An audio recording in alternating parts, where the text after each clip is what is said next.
At this stage, with only 4 episodes to go in Season 3, I wanted to review some of my fan theories and try to predict what might happen the rest of this season.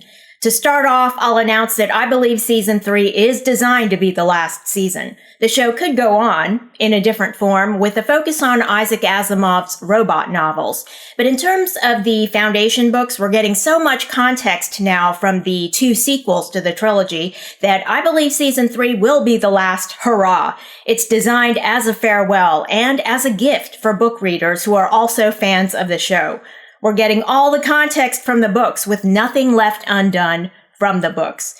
But this video is about the TV show and my predictions for the rest of Season 3. First prediction, the Mule could be revealed as a type of spacer. He's named after an animal, a mule that doesn't produce offspring. Mules are hybrids, a crossbreed of a male donkey and a female horse. They're very strong. They don't need a lot of food and water. They're bred for commercial purposes, to be beasts of burden. It's difficult to produce mules genetically, difficult to breed 2 distinct species. But when it's done, they have certain advantages and certain limitations. One of the limitations is they don't produce offspring. Why would the mule be a type of spacer on the TV show? The spacers we've seen on the show so far are all female. They look female and they produce offspring. For example, in Season 2, when the Foundation freed the spacers from enslavement to the Empire, the leader of the spacers, She Bends Light, had a reunion with her daughter. She is Center. Okay? In Season 2, we found out that the Empire had been forcing the spacers to hand over 10% of their offspring to serve as navigators for their jump ships. The Mule is described as a mutant in the books. On the TV show, it seems to me that the Mule could be a mutated spacer. He probably cannot produce offspring, which makes him different from all the spacers we've seen. In the books, there are beings called Solarians, who are hermaphrodites. The Mule on the TV show talked about his parents, plural, who called him Mule because of his stubbornness. My prediction is that at least one of his parents is a spacer and that he has 2 parents. A very different origin story than he's given in the books. Second prediction, Magnifico. On the TV show, his character is trending closely to aspects of the second book in the trilogy, Foundation and Empire. I won't say more than that to avoid giving away major book spoilers, but the TV show has given us major hints.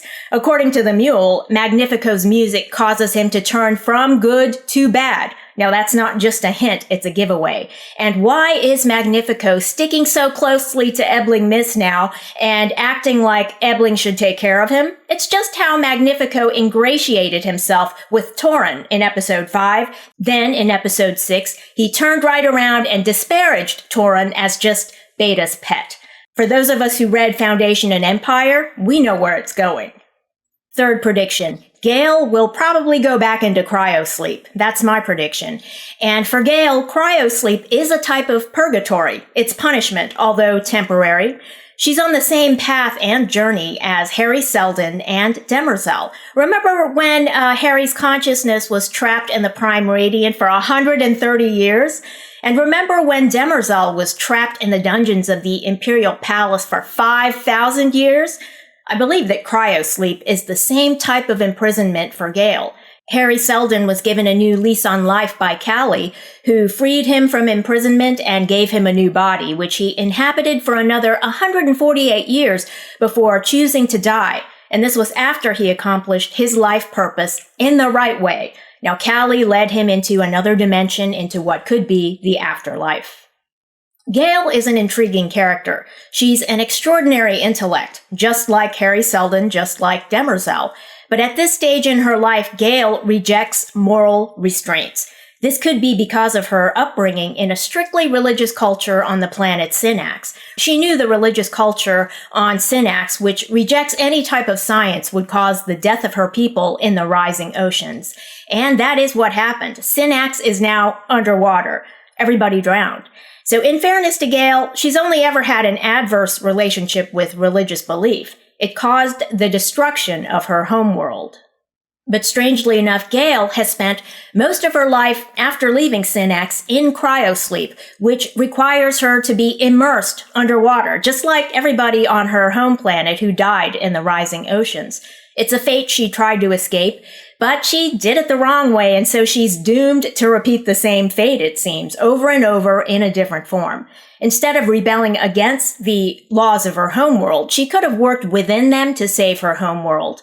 Now, maybe that's the lesson she hasn't learned yet, and I believe she could be forced to go back into cryosleep again and again, until the end of the world, maybe, before she finally learns the lesson. Remember this season, Pritchard told her, Hari Seldon wanted you to have a better life than this, constantly going in and out of cryosleep, trying to control the minutiae of human events. How will she break out of that cycle? At this stage, she rejects spiritual wisdom, so it's difficult to see how she'll break out of it.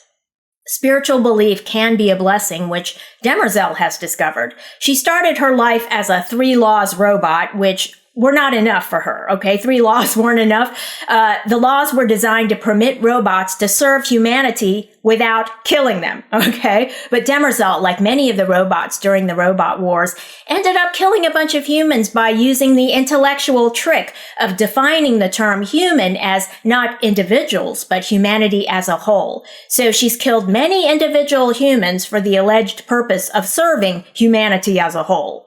I would say she's killed more humans than probably anyone else in the history of the galaxy. Despite the fact that Demerzel is controlled by her programming, there are moments in which she finds gaps in her directive that allow her to take independent action. With a positronic brain, Demerzel should be able to find enough gaps in her programming that allow her to come up with different plans, a different direction. Zephyr Halima in Season 1 even forgave Demerzel when Demerzel was forced by her programming allegedly to kill Halima. Brother Day gave Demerzel an order to kill Halima, but Demerzel has so much influence with Brother Day she could have changed his mind if she had bothered. Zephyr Vorelis this season spoke truth to Demerzel about how selfishly Demerzel had acted in destroying the Star Bridge, which killed 100 million people. And yet the Zephyr did it in a way that preserved her own life. Demerzel could really learn from these Zephyrs. If she's ever elevated to Zephyr status in the Luminist faith, that might be the right road for Demerzel, but she has to earn it.